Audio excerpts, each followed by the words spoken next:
টি-20 বিশ্বকাপ খেলতে ভারতে যাবে না বাংলাদেশ। শ্রীলঙ্কায় ম্যাচ সরাতে আইসিসিকে চিঠি দেবে বিসিবি। শেষ হলো জাতীয় সংসদ নির্বাচনের মনোনয়ন বাছাই। ঢাকা ৫ আসনে ৩০ জনের মনোনয়ন বৈধ। সরবরাহ সংকটের মধ্যে ১২ কেজি সিলিন্ডারে নতুন দর কার্যকর, এক ধাক্কায় বাড়ল ৫৩ টাকা। কারওয়ান বাজারে মোবাইল ব্যবসায়ীদের উপর পুলিশের লাঠিচার্জ, সাউন্ড গ্রেনেড, ৪ ঘণ্টা পর স্বাভাবিক যান চলাচল। নিউ ইয়র্কের ব্রুকলিনে ডিটেনশন সেন্টারে মাদুরো, ভেনেজুয়েলা থেকে তুলে আনায় ট্রাম্পকে নেতানিয়াহুর স্যালুট।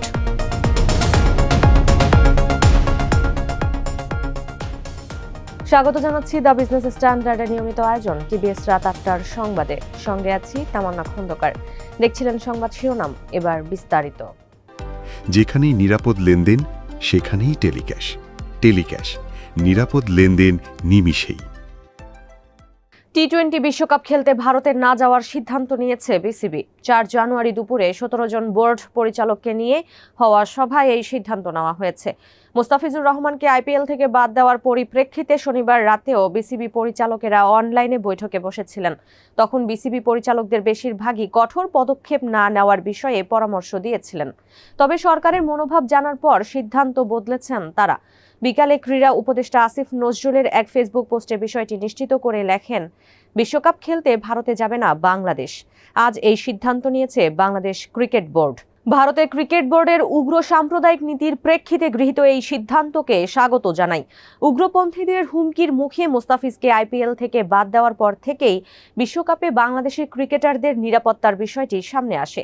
বিসিবির একটি সূত্র জানিয়েছে, মূলত এ কারণেই আইসিসিকে ভেন্যু পরিবর্তনের অনুরোধ জানিয়ে চিঠি পাঠানোর সিদ্ধান্ত নিয়েছে বিসিবি।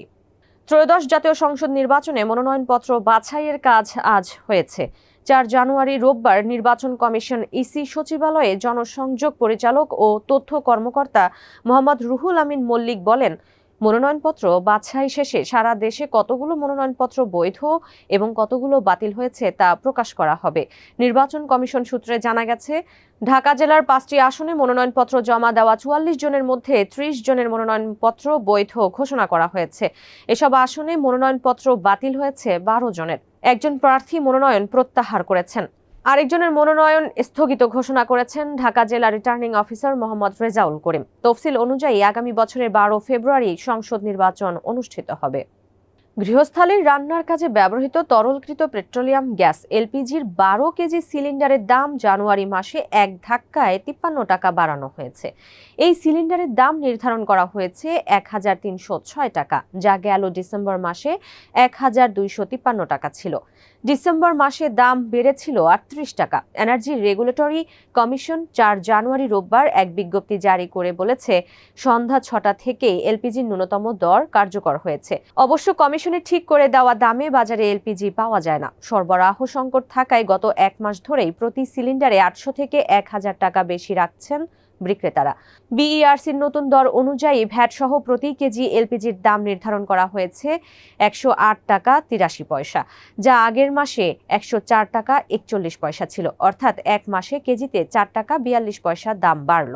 বাজারে যে অন্যান্য মাপের সিলিন্ডার পাওয়া যায় সেগুলোর দামও একই হারে বেড়েছে। অবরোধ ও পুলিশের সঙ্গে দফায় দফায় সংঘর্ষের পর অবশেষে রাজধানীর কারওয়ান বাজারে রাস্তা ছেড়েছেন মোবাইল ব্যবসায়ীরা। ৪ জানুয়ারি রোববার সকাল ১০:৩০টার পর কারওয়ান বাজার সড়ক অবরোধ করে অবস্থান কর্মসূচি শুরু করেন মোবাইল ব্যবসায়ীরা।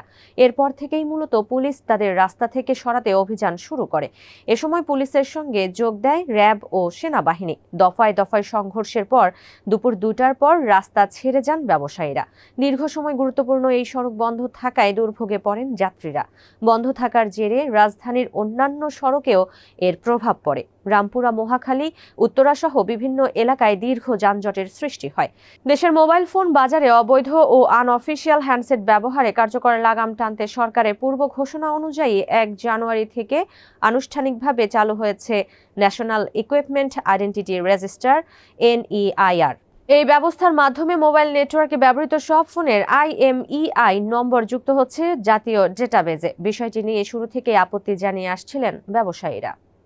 ভেনেজুয়েলার প্রেসিডেন্ট নিকোলাস মাদুরোকে যুক্তরাষ্ট্রের নিউ ইয়র্ক শহরের ব্রুকলিনে অবস্থিত মেট্রোপলিটন ডিটেনশন সেন্টারে নেওয়া হয়েছে। গতকাল লাতিন আমেরিকার দেশটির রাজধানী কারাকাস থেকে সস্ত্রীক তাকে তুলে আনার পর এবার কুখ্যাত এই ডিটেনশন সেন্টারে নেওয়া হলো। তবে তার স্ত্রী এখন কোথায় আছেন তা জানা যায়নি। আগামী সপ্তাহে ম্যানহ্যাটনের ফেডারেল আদালতে মাদক ও অস্ত্রের মামলায় আইনি লড়াইয়ের মুখোমুখি হওয়ার আগে মাদুরোকে এই কেন্দ্রে রাখা হবে বলে জানিয়েছে বিবিসি। এদিকে ভেনেজুয়েলায় সামরিক অভিযানকে সাহসী পদক্ষেপ আখ্যা দিয়ে ডোনাল্ড ট্রাম্পকে সেলুট জানিয়েছেন ইসরায়েলের প্রধানমন্ত্রী বেনিয়ামিন নেতানিয়াহু। তিনি এক্সে এক বার্তায় লিখেছেন, স্বাধীনতা আর ন্যায় বিচারের পক্ষে সাহসী ও ঐতিহাসিক নেতৃত্ব দেওয়ার জন্য প্রেসিডেন্ট ডোনাল্ড ট্রাম্পকে অভিনন্দন। আপনার দৃঢ় সংকল্প এবং সাহসী সেনাদের দুর্দান্ত পদক্ষেপকে আমি সেলুট জানাই। দর্শক, এই ছিল টিভিএস রাত ৮টার সংবাদে। এতক্ষণ সাথে থাকার জন্য ধন্যবাদ সবাইকে।